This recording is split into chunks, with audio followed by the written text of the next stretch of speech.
नमस्ते, प्रणाम। मैं आपका भाई, आपका दोस्त, आपका मित्र सनी।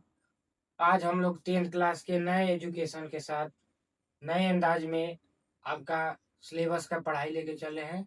हम उम्मीद करते हैं कि आपको जो भी हम पढ़ाएंगे अच्छी तरह से समझ में आएगा। नहीं समझ में आएगा तो हमको बोलिएगा कि हमको समझ में नहीं आता है। ठीक है? तो चलिए हम आज का एजुकेशन शुरू करते हैं। तो आज का हमारा चैप्टर का नाम है अम्ल, क्षार और लवण। आपने पिछले 9th क्लास में पढ़ा होगा कि अम्ल किसको बोलते हैं, क्षार किसको बोलते हैं और लवण किसको बोलते हैं। तो हम उसी के साथ नए तरीका से नए अंदाज में आपको बताएंगे, तो ध्यान से सुनिएगा। जो नहीं समझ में आएगा हमको एक बार फिर बताइएगा। तो चलिए, आपने पहले याद किया होगा कि हम जानते हैं कि जो अम्ल होता है वह स्वाद में खट्टा होता है। ये हमको पहले से मालूम है कि अम्ल जो होता है स्वाद में किस तरह होता है, खाटा होता है। ठीक है? और ये जो है नीले लिटमस पत्र को क्या कर देता है, लाल कर देता है।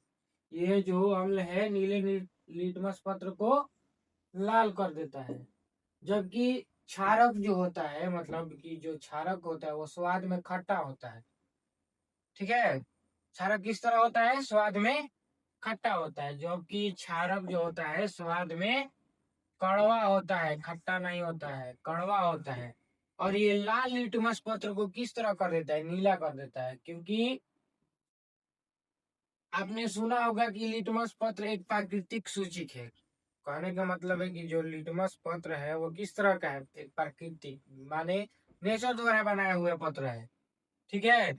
इसी प्रकार हल्दी भी होता है। हल्दी जो होता है वो किसके तरह होता है, क्षारक की तरह होता है। और ध्यान दीजिएगा कि श्वेत कपड़े में लगी सब्जी का दाग, कहने का मतलब है कि जब श्वेत कपड़ा में कोई सब्जी का दाग लग जाता है तो उसको हम लोग धोते हैं। तब जब धोते हैं, या साबुन को धोते हैं, चाहे साबुन रगड़ते हैं, तो उसका रंग किस तरह हो जाता है, भूरा हो जाता है। कहने का मतलब है कि उसका रंग जो है सब्जी का भूरा हो जाता है। जब हम उसको ज्यादातर पानी में धोएंगे, कहने का मेरा मतलब ये है कि जब कपड़ा को ज्यादातर पानी में खूब रगड़ रगड़ रगड़ रगड़ धोएंगे तो किस तरह हो जाएगा, पीला हो जाएगा।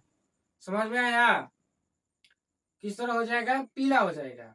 तो यदि आपसे कोई पूछता है कि अम्ल क्या है, क्षार क्या है, आपको इसमें अंतर बताना है, तो आपको बताने में कोई असुविधा ना होगी। और इसी के साथ मैं फिर आपको बताता हूँ कि अम्ल और क्षार क्या होता है। जरा ध्यान से सुनिएगा और समझिएगा। तो चलिए, अम्ल और क्षार में अंतर पढ़ते हैं। तो अम्ल और क्षार में अंतर पढ़ते हैं। तो अम्ल जो आपने पढ़ा था कि अम्ल जो होता है वो स्वाद में खट्टा होता है। अम्ल किस तरह होता है, स्वाद में खट्टा। अम्ल जो होता है स्वाद में खट्टा हो, ठीक उसी प्रकार जो क्षार होता है वो किस तरह होता है, वो स्वाद में किस तरह, कड़वा होता है। ठीक है? तब जो अम्ल होता है, अम्ल वो नीले लिटमस पत्र को किस तरह कर देता है, लाल। किस तरह कर देता है, लाल। जो अम्ल है नीले लिटमस पत्र को लाल कर देता है। लेकिन ये जो क्षार है वो लाल लिटमस पत्र को नीला कर देता है, सॉरी, लाल लिटमस पत्र को नीला कर देता है। लाल लिटमस पत्र को नीला कर देता है। और ये जल में विलय होकर एच आयन देता है, माने हाइड्रोजन प्लस आयन देता है। और जो ये है क्षारक, वो जल में मतलब कि मिलकर OH ऋण आयन देता है। जबकि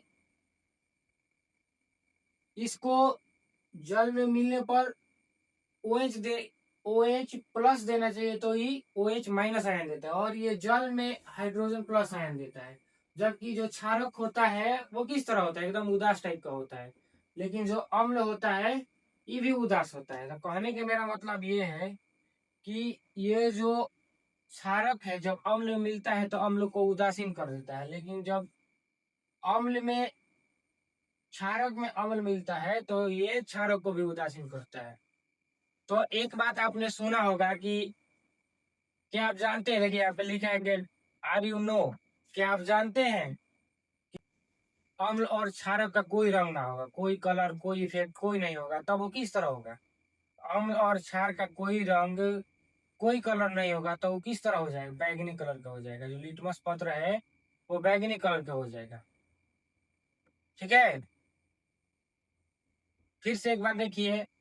अम्ल जो होता है स्वाद में खट्टा होता है, जो क्षारक होता है स्वाद में कड़वा होता है। और ये नीला लिटमस पत्र को लाल बना देता है, और क्षारक जो है लाल लिटमस पत्र को क्या बना देता है? नीला बना देता है। और एक फिर अम्ल जो होता है वो जल में विलय होकर